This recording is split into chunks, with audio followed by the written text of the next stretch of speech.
59 लोगों को जिंदा जलाकर मार दिया गया। गोधरा कांड। क्या किसी उन 59 लोगों में से क्या किसी एक व्यक्ति का नाम पता है आपको? क्या आपको पता है कि उसमें एक 2.5 साल का बच्चा भी था?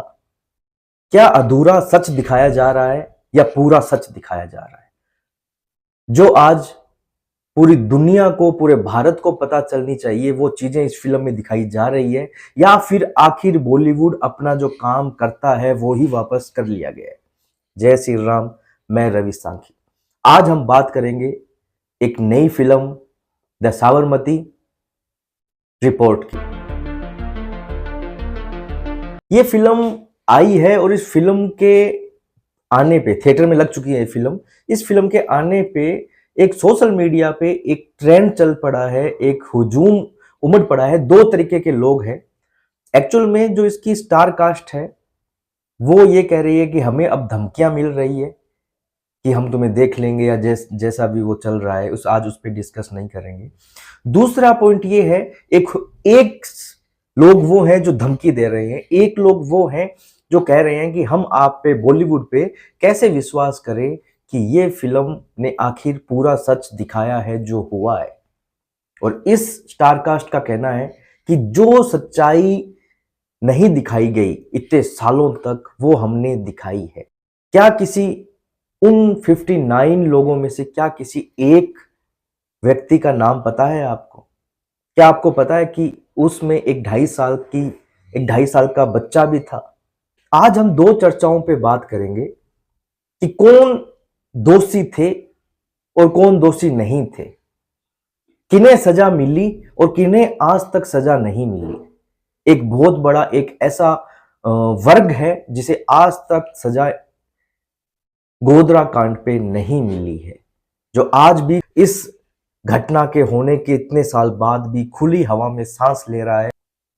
आज हम बात करेंगे गोधरा कांड की सच्चाई की। आज हम बात करेंगे द साबरमती रिपोर्ट। ये एक ऐसा सच है जो भारत को जानना बहुत जरूरी है, भारत के हर एक वासी को जानना जरूरी है। क्योंकि जरूरी इसलिए है कि जब हम गोधरा कांड का नाम लेते हैं तो हमें हमेशा वो बातें बताई जाती है, वो बातें सुनाई जाती है जो इस घटनाक्रम के, जो 59 लोगों को जिंदा जलाया गया था, उसके बाद में इसके अवज में जो हुआ था, वहां दंगे हुए थे, हमें सिर्फ वो दिखाया जाता है, वो भुनाया जाता है, वो समझाया जाता है। इन 59 लोगों के बारे में कभी नहीं बताया जाता, कभी नहीं बताया जाता है कि ये कौन थे, क्या थे। कार सेवक, अयोध्या सेवक, अयोध्या मुक्ति धाम के ये लोग सदस्य थे, कार सेवा करके आ रहे थे। और ये जो पूरा घटनाक्रम था, जो नरसंहार था, ये पूरे का पूरा सिर्फ और सिर्फ 6-7 मिनट में हुआ। मतलब 6-7 मिनट का मतलब 6-7 मिनट में पूरी बोगी जलकर खाक हो गई। अब सोचिए इसके लिए कितना पेट्रोल लगा होगा, इसके लिए कितने लोग लगे होंगे। पूरा ये एक साजिश के तहत किया गया था, पूरी साजिश थी इसमें। जब ये घटनाक्रम होता है उस वक्त कहा जाता है कि रेलवे स्टेशन पर बड़े बड़े पेट्रोल के ड्रम थे, बहुत लोग संख्या में लोग थे जिन्होंने पेट्रोल में बोरियां गिल्ली कर रखी थी, और जैसे ही ट्रेन रुकी, ट्रेन पे बोरियां फेंक दी गई और जला दिया गया 6-7 मिनट में। 2.5 साल का एक बच्चा था उसमें। हमें कभी भी इस घटनाक्रम के बारे में नहीं बताया जाता है, हमें सिर्फ उसके बाद में जो हुआ, उसके एवज में जो हुआ, वो सब दिखाया जाता है, उसी पे भुनाया जाता है। उस समय सरकार बीजेपी की थी गुजरात में, नरेंद्र मोदी जी वहां सीएम थे, और केंद्र में भी बीजेपी की सरकार थी और प्रधानमंत्री थे अटल बिहारी वाजपेयी। ये बात है 2002 की। नरेंद्र मोदी जी ने एक कमेटी बिठाई, कमेटी को रिपोर्ट देनी थी, अपना काम कर रही थी। केंद्र में जो बीजेपी की सरकार थी, 2004 में वहां यूपीए की सरकार आ जाती है, मतलब कांग्रेस की गठबंधन की सरकार आ जाती है। उसके बाद में नरेंद्र मोदी जी को कांग्रेस द्वारा एक साजिश की जाती है जिसमें नरेंद्र मोदी जी को फंसाने का पूरा एक षड्यंत्र किया जाता है। पर बात हम उससे पहले आते हैं, हम आते हैं इस कांड के बाद में क्या हुआ। एक्चुअल में इसको कांड भी नहीं कहना चाहिए, इसे कहना चाहिए नरसंहार, गोधरा नरसंहार। क्योंकि कांड एक अलग है, नरसंहार एक अलग है। ये नरसंहार हुआ था, और यदि अब भी हम इसे कांड ही कहेंगे, नरसंहार नहीं कहेंगे, तो ये बहुत बड़ी हम सब की गलती है। कि गोधरा कांड नहीं है, गोधरा नरसंहार है। वहां के उस समय के बड़े बड़े media house, English media house, Hindi media house, NDTV जैसे बड़े चैनल, वहां पे बैठे हुए राजदीप सरदेसाई, बरखा दत्त, रवीश जैसे बड़े पत्रकार सच्चाई है वो छुपा देंगे, और एक नई ही एक झूठ, षड्यंत्र, प्रोपेगेंडा हम दिखाएंगे जनता को, दुनिया को। अब मैंने कहा कि यहाँ पे दो गुनेगार हैं। पहले गुनेगार वो हैं जिन्होंने ये कांड रचा, ये पूरा षड्यंत्र रचा, जो नरसंहार करवाया। पहले गुनाहगार वो हैं। दूसरे गुनाहगार वो हैं जिन्होंने इस षड्यंत्र को छुपाया, एक जनता के सामने एक नया ही आलाप रख दिया। एक इस षड्यंत्र को छुपाने का जिस जिस लोगों ने काम किया है, दूसरे सबसे बड़े वो हैं। इसके गुनहगार वो लोग हैं जिन्होंने इस षड्यंत्र को छुपाया, मीडिया के सामने, जनता के सामने एक अलग तरीके से जनता को गुमराह किया। जनता को यह बताने की कोशिश की कि इसमें हिंदुओं की ही गलती थी। जनता को यह समझाने में और उनको विश्वास दिलाने में लगे रहे कि इसमें एक ऐसा आतंकी संगठन था जिन्होंने ये किया। रिपोर्ट आई, एक कमेटी नरेंद्र मोदी जी ने बिठाई थी जो अपनी जांच कर रही थी, और उस समय लालू यादव जो रेलवे मंत्री थे, उन्होंने भी एक कमेटी अपनी लगाई। उस कमेटी में ये कहा गया कि जो रिपोर्ट है, रिपोर्ट ने ये कहा, बहुत जल्दी वो रिपोर्ट आई थी, उस रिपोर्ट में ये कहा कि जो लोग आ रहे थे वो कार सेवक थे, अयोध्या से आ रहे थे, वहां साधु थे, उन साधुओं ने वहां मतलब नशा करने के लिए बोल दीजिए, चिल्लम के लिए बोल दीजिए, उन्होंने आग लगाई, ये दुर्घटना हुई। वहां जो औरतें थी खाना बनाने के लिए स्टोव जलाया तो आग लग गई, ये दुर्घटना थी।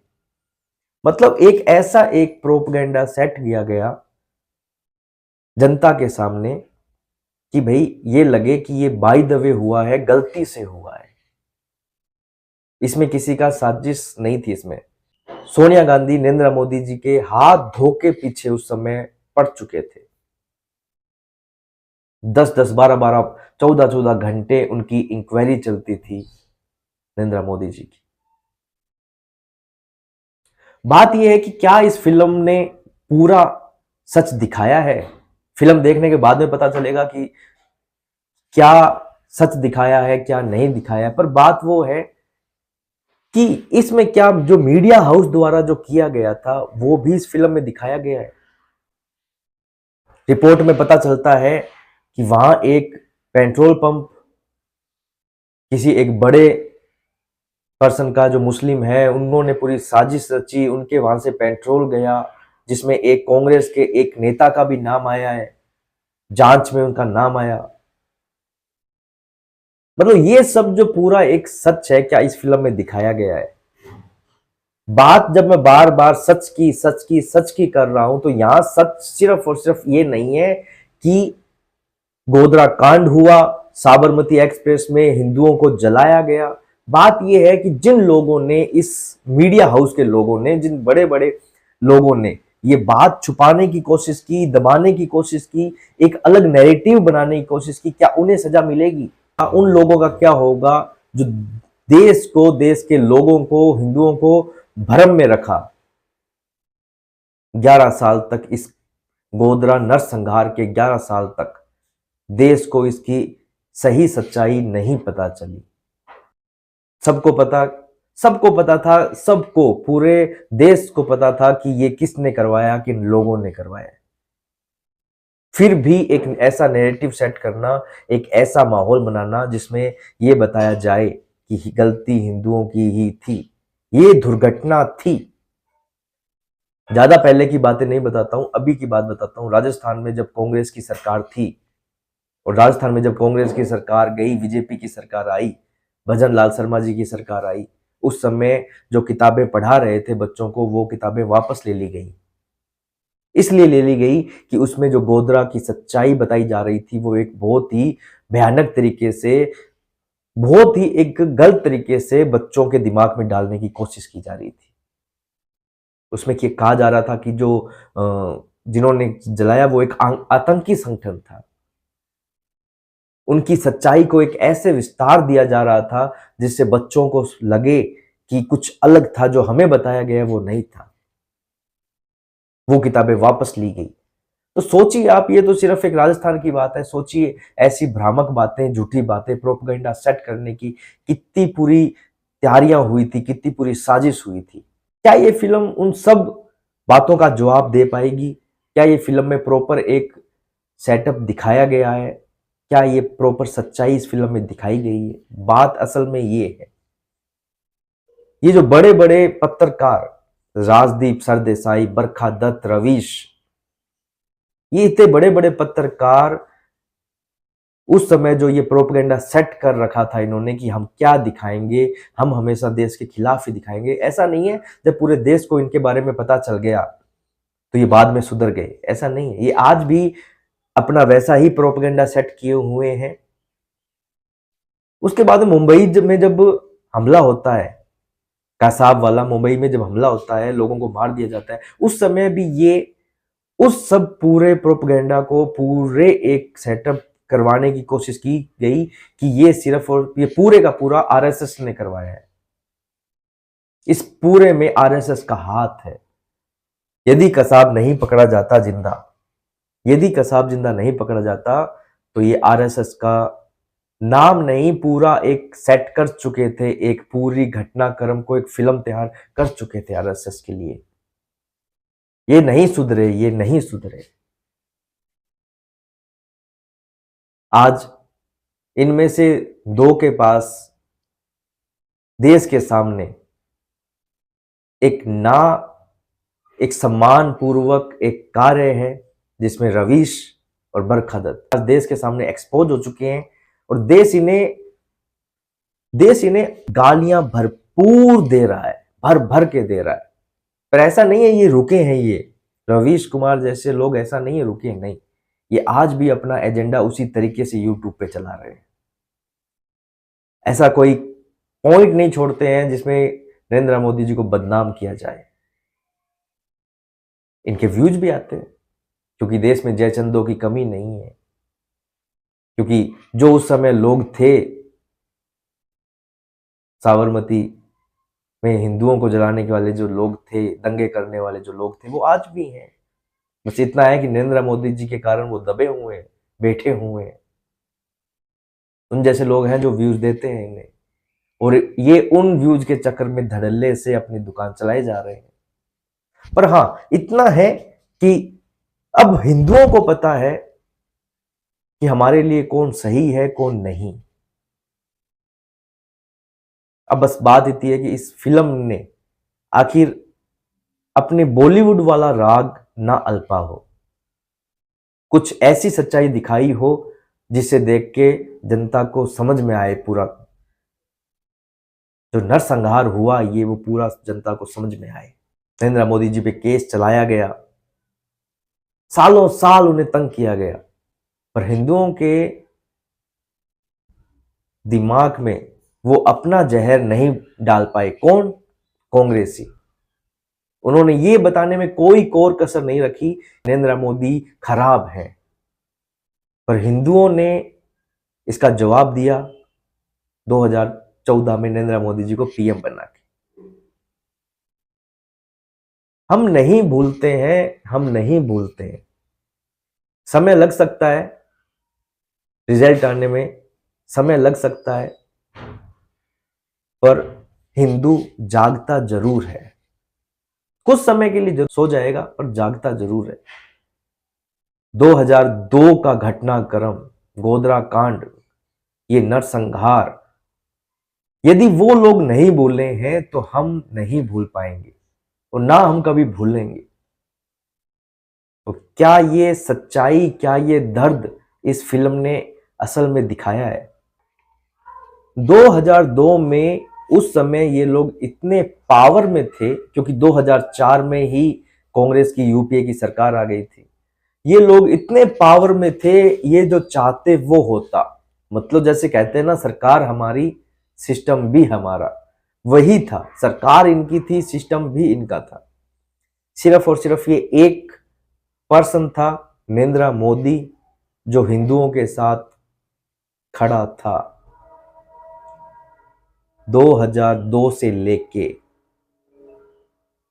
2002 का बदला लिया गया। हिंदुओं ने सम्मान पूर्वक नरेंद्र मोदी जी को हिंदू हृदय सम्राट के रूप में एक्सेप्ट किया और 2014 में उन्हें गद्दी पर, राजा की गद्दी पर बिठाया। बात जब ये इन सब मुद्दों की आती है कि कौन हमारे लिए सही है, कौन नहीं है, तो इसमें एक पॉइंट ये भी निकल कर आता है कि क्या हम नहीं चाहते कि वो लोग जो पहले देश के खिलाफ थे, ऐसी बातें कहते थे जो हिंदू धर्म के खिलाफ हो, वो लोग हमारी भाषा बोले, वो लोग अब देश के साथ रहें, वो भी अच्छी बातें बोले। क्योंकि ये अपना दबाव है, ये हर एक हिंदू का दबाव है जो हमने उन पर डाला है। जो आज बॉलीवुड ऐसी फिल्में बना रहा है, तो ये हमारा दबाव है, हर एक हिंदू का दबाव है जो हमने डाला है उन पे, कि आपको भी देश के साथ रहकर चलना होगा, अन्यथा खत्म। जैसे राहुल गांधी कहते हैं, tata bye bye, bye bye tata goodbye गया। देखते हैं ये फिल्म कितना असर छोड़ पाती है, कितनी सच्चाई बता पाती है देश के सामने। तो आज का मुद्दा यहीं समाप्त करते हैं। जय श्री राम।